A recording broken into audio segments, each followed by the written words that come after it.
The Arizona desert had a way of testing a person, burning them down to their bones, stripping away every ounce of strength until only willpower remained. Cowboy Jace Walker had grown up under this sky, but even he could feel today's heat pushing the limits. The sun blazed mercilessly, turning every rock into a branding iron and every breath into dry fire. His horse, Dusty, snorted with discomfort, dust swirling around her hooves as they made their slow climb across the red-brown ridge. Jace wasn't planning on stopping until sundown, but fate had other ideas. A faint sound drifted through the desert wind, soft, strained, almost too weak to notice. At first Jace thought it was just the wind slipping through the canyon cracks. But then he heard it again. A voice. A woman's voice. He pulled Dusty's reins and tilted his hat back to listen carefully. "Help, please." Jace immediately dismounted, his boots crunching on the hot gravel as he followed the sound behind a cluster of tall sandstone boulders. And then he saw her. An Apache woman, young and visibly exhausted, sat slumped against a rock, her breathing shallow, her skin glistening with dangerous heat. Her long black hair clung to her neck, and the heavy ceremonial leather dress she wore looked like it weighed 20 pounds under the scorching sun. For a moment Jace simply stared, struck by how out of place she looked, like a fallen desert spirit surrounded by fire. He knelt beside her. "Ma'am, can you hear me?" Her eyes fluttered open, dark, sharp eyes dulled only by dehydration. "Water," she whispered. Jace quickly uncapped his canteen and helped her drink carefully, making sure she didn't choke. After a few seconds, she took a shaky breath and whispered something that made Jace freeze. "It's too hot, take my dress off." He blinked, unsure if he'd heard correctly. Heat stroke could make a person say strange things, but there was desperation in her voice, not embarrassment. I'm not trying to be improper," she added, struggling to lift her hand to her chest. "The leather, it's trapping the heat, I can't breathe." And then Jace understood. Her dress, beautiful, traditional, skillfully crafted, was designed for ceremonies, not for crossing the desert alone. The thick layers had turned into a heat trap, pushing her body toward collapse. "All right," Jace said gently, keeping his voice steady, "I'm gonna help. Just stay with me." He loosened the ties at her shoulders carefully, making sure she stayed covered with his spare blanket. Her body relaxed almost immediately, her breaths becoming slightly steadier as the trapped heat finally escaped. "Thank you," she whispered, her voice barely audible. Jace studied her face. She had fight left in her, he could see it, but she was hanging on by a thread. "What's your name?" he asked. "Nayeli," she murmured. "Well, Nayeli, I'm getting you out of here," Jace said firmly. "You're safe now." In that blazing desert, beneath a sky that felt like it might shatter from heat, the cowboy didn't yet know it, but this moment would change everything. Jace helped Nayeli to her feet, keeping a hand on her back to steady her wobbling balance. Even with the heat's oppressive weight, there was a quiet strength in her movements, a resilience that spoke of someone raised in harsh deserts and steep canyons. He could see the faint trace of fear in her eyes, though, and he knew this wasn't just about the sun. There was a story behind her exhaustion, a reason she'd ventured so far from safety. "You need shade," Jace said, scanning the desert for a rock overhang or a sparse mesquite tree. "Can you walk a little?" Nayeli nodded slowly. I can. I have to. I need to finish what I came for." Her voice was firm but trembled under the desert. "Son." "All right," Jace replied. Step by step, they moved cautiously, the sand burning their boots, the horizon shimmering like molten metal. Jace noticed that her leather dress wasn't just ceremonial, it was adorned with heavy embroidery and beads, symbols he didn't fully recognize, but they made the outfit even hotter and more suffocating. As they walked, Nayeli explained. I was collecting herbs," she said. "For the elders, medicinal herbs.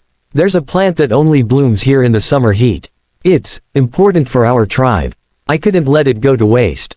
Jace raised an eyebrow. "By yourself? Out here?" She nodded. "Yes. I thought I could handle it, I've done this before. But the sun, this year it's harsher.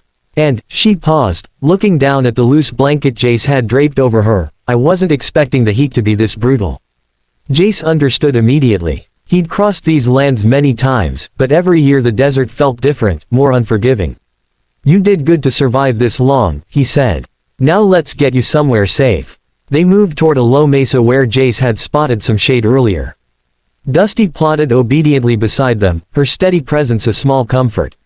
When they reached the overhang, Jace helped Nayeli sit and offered her more water. She drank slowly, wincing as the cold liquid hit her sunburned throat. "Thank you," she whispered again, her voice softening. "You didn't have to stop." "I did," Jace said, smiling. "Nobody should suffer out here alone, not for herbs, not for anything. You've got enough fight in you for a herd of cowboys, but the desert will take anyone who underestimates it." Nayeli let out a small laugh, the first real sound of relief since he'd found her. "I guess I did underestimate it," she admitted. Jace looked at her carefully, realizing that this wasn't just a rescue. There was a quiet connection forming, the kind that only grows in moments of vulnerability and trust. "We'll get you back to your tribe," he said. "But first, you rest. Let your body cool down." Nayeli nodded, closing her eyes for a brief moment. The desert still loomed around them, harsh and unrelenting, but with Jace by her side, the danger seemed a little less frightening. And for the first time in hours, she allowed herself to believe she might actually make it through the day. The sun dipped lower in the sky, casting long shadows over the jagged desert rocks. Jace led Nayeli carefully down a narrow trail that would take them closer to her tribe's village. Dusty moved silently beside them, her hooves barely stirring the sand. For a while, the only sounds were the whisper of wind and the occasional cry of a distant hawk. But peace in the desert was always temporary. A sudden rustle behind a cluster of mesquite bushes made Jace freeze. He crouched low, signaling Nayeli to do the same. 3 figures emerged from the shadows, rough-looking men, dusty and worn, eyes scanning for prey. They were drifters, the kind who saw anyone alone in the desert as an easy target. "What do we have here?" one of them drawled, his voice rough. "A cowboy and a little desert girl." Nayeli instinctively stepped behind Jace, her small frame trembling. "Don't tell them about the herbs," she whispered urgently. Jace's hand rested on the grip of his revolver. "Stay calm," he said under his breath. "We'll get out of this." The drifters moved closer, smirking, clearly sizing them up. Jace could see they were expecting no resistance. But he had no intention of letting anyone hurt Nayeli. A desert showdown didn't need a lot of words, the wind carried enough tension. "What's in the bag, little lady?" one of the drifters asked, nodding toward the small leather pouch tied to Nayeli's waist. "Nothing you need to worry about," Nayeli said firmly, her voice stronger than Jace expected. The leader of the drifters laughed, a sound that grated against the desert silence. "Cowboy, hand over the girl and whatever she's carrying. Don't make this ugly." Jace's eyes narrowed. "Back off," he said steadily. "One more step, and I'll make you regret it." For a heartbeat, time seemed to stretch. Dusty shifted uneasily, sensing the tension. Nayeli's hand tightened on the blanket draped over her shoulders. The drifters laughed again, taking a slow step forward. Then Jace drew his revolver, the metal glinting in the fading sunlight. A single warning shot cracked the air, echoing off the canyon walls. The closest drifter yelped and stumbled backward, and the others froze. "Run," Jace said sharply, nudging Nayeli forward. She didn't hesitate, trusting him completely. The drifters hesitated, unsure whether to chase, and that gave them the opening they needed. They sprinted toward a rocky outcrop that would give them temporary cover. Dusty galloped alongside, kicking up a storm of sand behind them. By the time the drifters recovered from their surprise, Jace and Nayeli were already out of immediate reach, crouched safely behind jagged boulders. Nayeli's heart pounded, and she gasped for breath. You scared them off," she whispered, awe and relief mixing in her voice. Jace nodded, keeping an eye on the horizon. "They won't be back tonight. But you need to stay close to me until we reach your village." Nayeli looked at him, gratitude shining in her eyes. For the first time since the desert sun had beaten down on her, she felt protected, and perhaps something more. In the harsh Arizona wilderness, trust and survival had never felt so tightly intertwined. By the time they reached the edge of the canyon, the sky had turned a deep orange, streaked with purple. The desert heat had softened slightly, leaving a warm glow that made the rugged landscape almost beautiful. Jace led Nayeli carefully down the final stretch, every step deliberate to avoid slipping onto loose rocks. Dusty plodded beside them, tired but obedient. Nayeli's village was small, hidden in a cluster of canyon cliffs, with adobe houses and a few smoke trails curling from cooking fires. As they approached, Nayeli's grandmother, a woman with silver-streaked hair and piercing eyes, came out to meet them. Relief flooded her face as she took in Nayeli's safe arrival. "Grandmother!" Nayeli cried, running forward. The older woman caught her in a tight embrace. "You're safe, thank the spirits," she whispered. Jace stayed a few steps back, giving them their moment. He watched as Nayeli explained what had happened, the heat, the herbs, the drifters. The grandmother's eyes widened when Jace mentioned the warning shot, then softened with gratitude. "You saved her life," she said, turning to Jace. "Our tribe owes you a debt. You are welcome here anytime."